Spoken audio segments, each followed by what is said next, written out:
vérifiait que tous les grains soient impeccables, que rien ne soit pourri, et donc on recommençait le ciselage. Alors, il n'y reste plus grand chose, puisque ça va manger ici.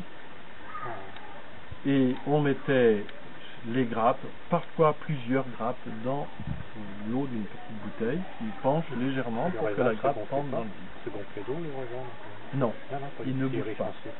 Non, parce qu'une partie se vaporise, et le sarment étant alimenté, tant que la rafle devient verte, ça veut dire que la sève continue à circuler. Le raisin ne s'améliore pas en chambre. Il faut qu'il soit bien mûr. Et il faut laisser un œil au-delà pour que le sarment ne dessèche pas. Tant que le bourgeon qui est là continue à pomper un peu d'eau, donc il y a de la circulation. Ici, il y a un peu d'évaporation, mais ça continue à monter, à alimenter. Et jusqu'à Noël, moi j'ai une petite chambre à raisin qui me sort dans la cave.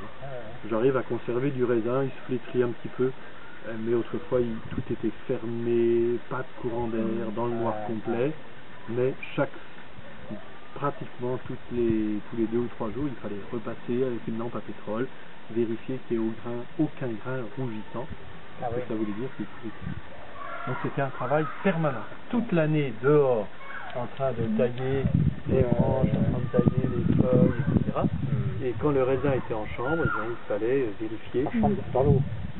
Oui, c'est la chambre à raisin. Donc, si vous voulez, le raisin était en bouteille.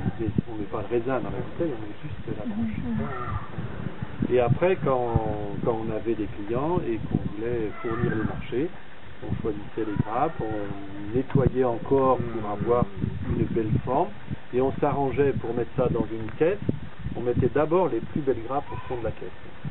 D'accord. Très très bien arrangé, avec du papier soie et tout. Et puis quand la caisse était pleine, hop, on mettait comme ça. Et on ouvrait par le fond. Et c'était le fond qui devait flatter l'œil du client. Après, on pouvait en mettre un peu de... C'est vraiment le produit de luxe. Ah, c'était le grand produit de luxe. Vraiment. Mais c'était un travail tellement considérable qu'après la guerre de 14, une grande partie des viticulteurs, d'abord il y a eu 50 viticulteurs de tués à la guerre. Donc pour un petit pays qui avait 100 habitants, ça a été une catastrophe.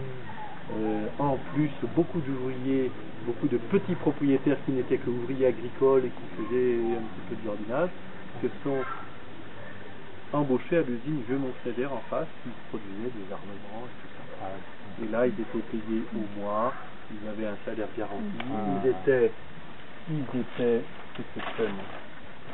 ils étaient à l'abri, de la ville, le travail de la ville, c'est en juillet et août en train de ciseler. C'est un travail de dingue, comme ça, en plein soleil. Alors ils ne travaillaient pas quand même en plein midi, c'était trop fou. À 5 h du matin, il fallait qu'ils soient dans la ville. Et ils ont préféré un salaire plus régulier, parce qu'autrement, il y a des années, il y avait beaucoup de raisins, ils avaient besoin de beaucoup de main-d'œuvre, puis des années, il y en avait moins. Donc, ils ne travaillaient pas, ils n'étaient pas payés. Il y avait une classe sociale assez pauvre. Et ce qui fait qu'après la guerre, le prix des murs, les murs étaient vendus au mètre.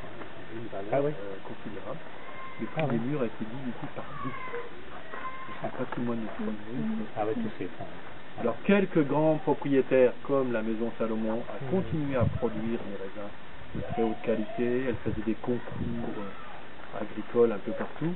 Et puis petit à petit c'est tombé en déconfiture. Et tout ça c'était en ruine il y a 25 ans quand je suis arrivé.